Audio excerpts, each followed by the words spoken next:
সালাতে দোয়া কবুল হয়। সালাতে দোয়া কবুলের তিন জায়গা। একটা হচ্ছে তাকবীরে তাহরিমার পরে আমরা সানা পড়ি না, আমরা তো একটা পড়ি।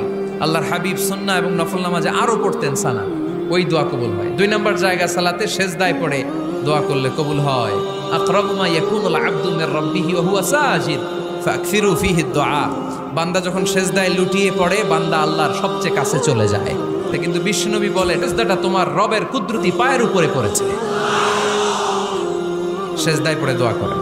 সালাম ফিরানোর আগে বিশ্বনবী দোয়া করতেন, লা ইউসাল্লিমান্না আহাদুকুম হাত্তা ইয়াতাআওয়াযা মিন আরবা'a। আল্লাহর হাবিব বললেন, চার জিনিস থেকে পানাহ না আছে আমার কোন উম্মত যেন সালাম না ফিরায়। তারা যেন পড়ে, আল্লাহুম্মা ইন্নী আউযু বিকা মিন আযাবিল কবর, আউযু বিকা মিন আযাবি জাহান্নাম, আউযু বিকা মিন ফিতনাতিল মাহইয়া ওয়াল মামাত, আউযু বিকা মিন ফিতনাতিল মাসিহিদ দাজ্জাল। আল্লাহ কবরের আযাব থেকে বাঁচাও, আল্লাহ জাহান্নামের আগুন থেকে বাঁচাও, আল্লাহ জীবন